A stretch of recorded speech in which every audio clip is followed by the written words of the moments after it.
განათლების ეგრეთ წოდებული რეფორმა და სტუდენტები ოცნების ტყუილის პირისპირ გაიგო, რომ დაპირებული სრული დაფინანსება მხოლოდ პირველ 2 სემესტრზე ვრცელდება, მესამედან კი იწყება მკაცრი ფილტრი.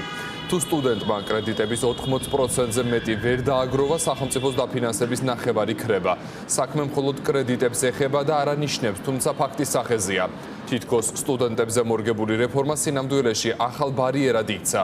კონკრეტულად რას გულისხმობს პირობები, რომელიც სტუდენტებმა სახელმწიფო უნივერსიტეტებში სრული დაფინანსების მისაღებად უნდა დააკმაყოფილონ და რას ამბობენ ეგრეთ წოდებული რეფორმის კრიტიკოსები. დეტალებს თაკო მაისურაძე მოგიყვებათ პირდაპირ ეთერში. თაკო, გისმენთ.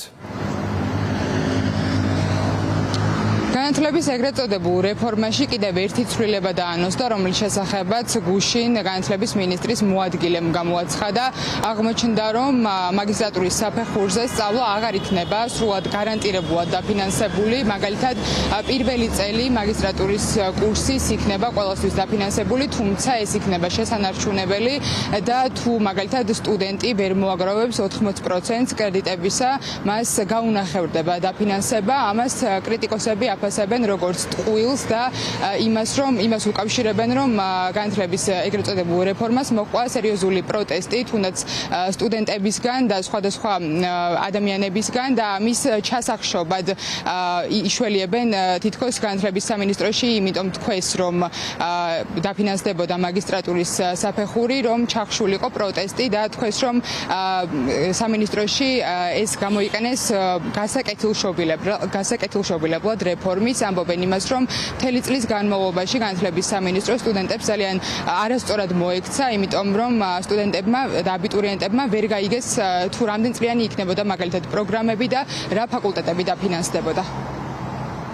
მთელი წლის მანძილზე ამ სტუდენტებმა არ იცოდნენ, რომელი პროგრამა გაიხსნებოდა, რომელი უნივერსიტეტი გაიხსნებოდა, მოახერხებდნენ თუ არა სწავლას.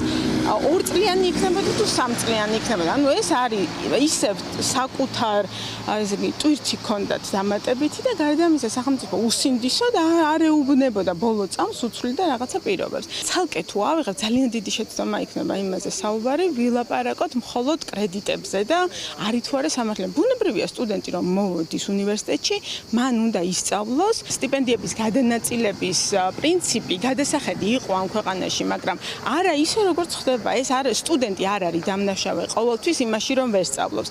შევხედეთ რა გარემოს ვახვედრებთ, რა პირობებს ვახვედრებთ. ერთ-ერთი მთავარი მიზანი გარდა იმისა, რომ პოლიტიკურად არასასურველი უნივერსიტეტები შეემცირებინათ მიიღება, შესაბამისად მათთვის პრობლემები შეექმნათ და ავტონომიურობა შეეზღუდათ მთლიანად უმაღლესი სკოლებისათვის, იყო რა თქმა უნდა ხარჯების ეკონომია. შესაბამისად, ის თუნდაც შემცირებული სტუდენტების რაოდენობისათვის სრული დაფინანსება არ გავდა სიმართლეს და ახლაც გამოჩნდა რაშია საქმე. ყველაფერი რომ საჭიროა თუ არა მსგავსი ტიპის ცვლილებები და თუ კი მიიღებს გრანტს და თუ კი კარგი ქულებით ჩაირიცხება აბიტურიენტი, საჭიროა თუ არა მთელი სწავლების მანძილზე შენარჩუნება ამ თანხის, შესაძლებელია ეს ყოფილიყო განხილვის თემა, მაგრამ როდესაც რეფორმის გასაკეთილშობილებლად გამოიყენა სახელმწიფომ ეს ყველაფერი, რომ პროტესტი არ ყოფილიყო, პროტესტი ჩამქრალიყო და შემდგომ უკვე გამოაცხადა, რომ ეს ასე იქნება, რა თქმა უნდა ეს არასწორი არის.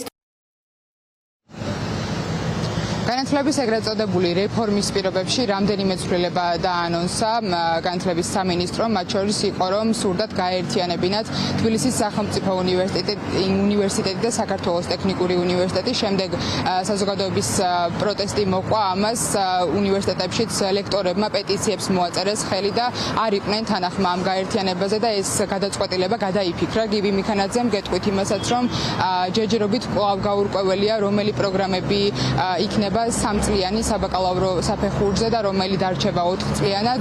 ასევე სხვადასხვა უნივერსიტეტში, სახელმწიფო და კერძო უნივერსიტეტებშიც რამდენიმე პროგრამა ამოაკლეს განათლების სამინისტროს ინიციატივით და რამდენიმე პროგრამა საერთოდ მილევად რეჟიმში გადაიყვანეს. მაგალითად, ილიას სახელმწიფო უნივერსიტეტში 95%-ზე მეტი პროგრამები მილევად რეჟიმში გადაიყვანეს და ასევე გეტყვით იმას, რომ დაფინანსება, სახელმწიფო დაფინანსება საერთოდ აღარ ეხება კერძო უნივერსიტეტებს.